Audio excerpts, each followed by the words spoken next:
Entonces, yo tengo una imagen de uno de mis primeros días, una niña que rescatamos, había sido violada, como de 16 años desde los 13, que mirándome a los ojos me dijo, ¿hay futuro para mí?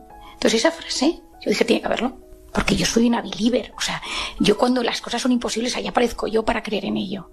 Y entonces en ese momento dije, pues tengo que ayudar, y entonces me metí en el trauma, en el dolor, en el sufrimiento, en la violación, y empecé a investigar lo que pasaba. A continuación, la doctora Marian Rojas nos enseña que todo sacrificio trae consigo una recompensa. Ponte cómodo, esto es Leyes del Éxito. Dijo, es que ha conseguido lo que quería y es verdad, yo me empeñé en hacer prevención. Joven, muy joven. Yo recuerdo en la carrera irme fines de semana con amigas a estudiar a algún sitio y encerrarnos a estudiar porque medicina es duro. Y que cuando teníamos un rato de descanso yo hablaba de emociones, de sentimientos, cómo te sientes y desde cuándo y por qué esto te pasa. O sea, y yo tengo como varios recuerdos. Luego yo en segundo de carrera me fui al Bronx. Y en el Bronx, una de las experiencias más brutales de mi vida, me fui a dar clase a un cole del Bronx sobre ética. Y entonces todo eran niños pues de padres, de familias desestructuradas. Entonces era como un campamento de verano de padres pues que no tienen medios.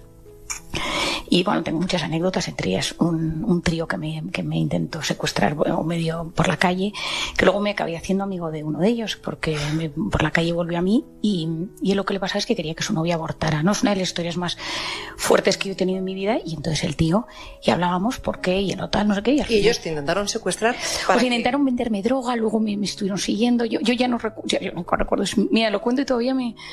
Esto en segundo de carrera, o sea, tendrías 19, 20 años. Y no existía WhatsApp. Y no había teléfonos internacionales. Yo llevaba el Nokia de color rosa, me acuerdo. Y yo decía, Dios mío, y yo como tengo un hermano que murió, yo lo único que pensaba es, Dios mío, por favor, que mis padres no lo van a superar si me pasa algo. Imagínate lo que es la vida. Sí, es una responsabilidad. ¿Y cómo terminó la historia? Pues que el bebé nació y se llama Marian. Y es mi ahijada y tiene 19 años. Y se llama Marian. Fui su madrina de bautizo. Es una historia brutal, pero eso ya me hizo darme cuenta que la gente necesitaba hablar, que la gente necesitaba un espacio. También te digo, esto me puede pasar a mí. Pues que me volví a encontrar al tío por la calle, a uno de ellos, y me empezó a seguir, oye, perdona, por favor, que el otro día pasaste miedo, no sé qué. Y yo, déjame en paz. O sea, ¿esto en el Bronx? En el Bronx. Yo iba y venía en metro, iba con un grupo de gente, pero claro, ese día me había ido al supermercado a comprarme unas patatas y un sándwich. Y entonces el tipo me dijo, me dice, es que necesito dinero. Y le dije, bueno, pues, ¿y entonces para qué? Y entonces tal, y no sé qué, y le dije, es que me vas a hacer daño. Yo tenía muchísimo miedo, recuerdo que tenía muchísimo miedo. Y entonces el tío por la calle, a grito pelado, me iba contando su historia y yo iba caminando rápido. Y que yo todo el rato pensaba, tengo dinero, pero sí que si lo doy, voy a sacar, o sea, como que me daba la sensación de vulnerabilidad. Ya tengo súper grabada esa escena. Y luego me fui a Camboya. Y entonces, claro, Camboya es otro revulsivo en mi vida. Yo me meto a sacar niñas de un basurero y niños, y ayudar psicológicamente al trauma. Y entonces ahí quien aprende soy yo, porque veo qué pasa con el trauma, qué pasa con las niñas violadas, me meto dentro de la prostitución, la mafia, o sea, eso nos da para un día, solo dedicarlo a esto, pero es un punto de inflexión.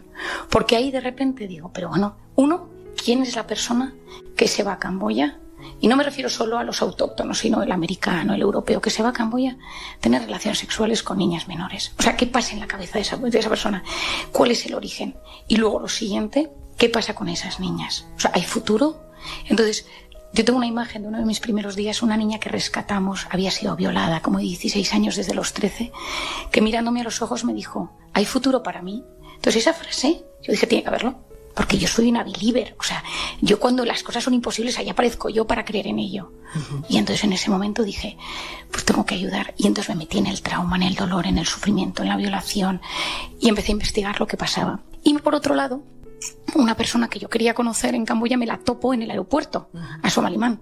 Y entonces yo me la topo en el aeropuerto y digo, bueno, qué suerte tengo. Y entonces digo, hay que estudiar la suerte. Porque hay gente que tiene suerte, que esto es energético, que pasa la sincronicidad, la espiritualidad, el azar. Y luego por otro lado digo, mente y cuerpo, todo el mundo somatiza, todo el mundo está somatizando. Yo venía aquí a la consulta de mi padre y rotaba con él, veía que todo el mundo tenía síntomas físicos, que el que no tenía fibromialgia tenía artritis, el que no tenía artritis tenía dermatitis, problemas de estómago, había de todo. Y entonces yo decía, ¿por qué no mezclamos más la mente y el cuerpo? ¿Por qué cuando estudiamos la carrera te ponen los síntomas de las cosas y te dicen, último, temas emocionales? No, perdona. O sea, migrañas, todo el tema de disbiosis intestinal, que luego yo me metí, que lo he contado alguna vez con Gracia, que yo decía, el eje intestino-cerebro, que empecé a pedir las heces a mis pacientes y que nadie me los quería dar. Porque claro, la gente iba a su médico de cabecera y decía, oye, mi psiquiatra me pide las heces, no te fíes. No te fíes. Claramente, yo lo entiendo, también te digo. Pero, ¿y qué veías en las heces? Buscaba la microbiota y buscaba ver qué había. Y buscaba incluso, sabemos hoy en día, pues qué te puedes encontrar. Los derivados del cortisol, es que hay mucha cosa en las heces. Pero yo me preguntaba, si gran porcentaje de mis pacientes tienen reflujo, gastritis, colon irritable, Crohn, gases, y por otro lado, gran parte de los pacientes con problemas digestivos tienen ansiedad, depresión, apatía, problemas de concentración, es que hay un eje. Y empecé a leer y lo había, y había gente que lo estaba investigando, pero muy bajito. Estoy hablando hace 10 años, 8 años, ahora todo el mundo habla de ello. Y entonces empecé a hablar con un médico internista, me puse en contacto con un americano, empecé a leer, y entonces ya llegó la inflamación. Que es esto que también es ahora el quid. A mí me parece que es el quid del futuro. O sea, ahora mismo con el tema de la microbiota es que tenemos más bacterias en el intestino que en todo el resto del cuerpo. Es que es inmensa la pared del intestino. Y ahí se absorbe todo. Y las bacterias fortalecen el sistema inmune.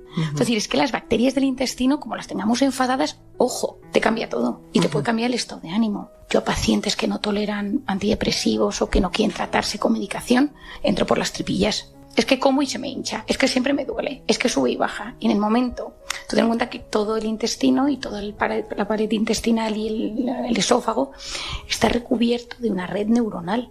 Entonces, ¿a quién no le ha pasado una cita con Teo que te encanta, no sé qué tal, y de repente las tripillas sueltas, sales de casa, tienes un disgusto en el baño? O sea, porque un examen, tu jefe te llama y te dice que no has cubierto objetivos. ¿Y qué hace tu tripa? Te avisa de que eso no te está gustando. Entonces, hay un contacto, hay una comunicación directa entre el cerebro y el intestino a través del nervio vago, este nombre, y la oxitocina. Y entonces, en ese momento, a medida que tú tienes un tema emocional, las tripas lo sienten. Entonces, lo primero que sucede es que cambia la motilidad intestinal. Lo segundo que sucede es que te inflamas. Los estados de estrés mantenidos provocan intoxicaciones de cortisol y te inflamas. Y esa inflamación cambia todo. Inflamación es todo terminado en itis, colitis, gastritis, dermatitis, artritis. Y entonces se te empiezan a inflamar las tripas y entonces de repente esas tripillas ya no absorben igual de bien. Lo fácil en un momento de saturación es dar una pastilla para dormir. Lo fácil es dar un ansiolítico, lo fácil es dar un antidepresivo, porque muchísima gente responde a eso. Es decir, quien no ha tenido un problema y se toma un Lexatin, un Traquemacin, un Orfidal o lo que sea, porque es muy rápido. En un momento de saturación de servicios médicos, porque estamos en un momento de saturación en psiquiatría y en psicología, lo fácil es dar una pastilla. El problema está en cuando tú dices, vale, pero es que hay algo más. Te lo voy a intentar explicar de atrás adelante. Si esa inflamación, ya veníamos un poquito inflamados antes de pandemia, estrés, cronopatía, pantallas, todo lo que ya teníamos de antes, la conciliación de las mujeres, que es toda una mentira, todo lo de la conciliación, la gente en verano, oye, ¿tú cómo lo haces? Mal. Al ser humano le da mucha paz controlar. Lo que más paz le da es tener todo bajo control. Y la pandemia vino, dio un golpe de estado y dijo, no vas a controlar nada. Pero nada de nada. O sea, ¿qué voy a hacer el fin de semana siguiente? No lo sé. Si doy positivo, si tal. Somos 6, somos 8, 1,5 metros de distancia, fuera, dentro, terrazas, Navidad. Entonces, ¿qué pasa? Que la gente, cuando no sabe vivir en la incertidumbre, cuando solamente basamos nuestra felicidad en nuestro propio control, nos hemos empezado a desmoronar. ¿Por qué? Porque o tienes algo que te agarra, no te rompes,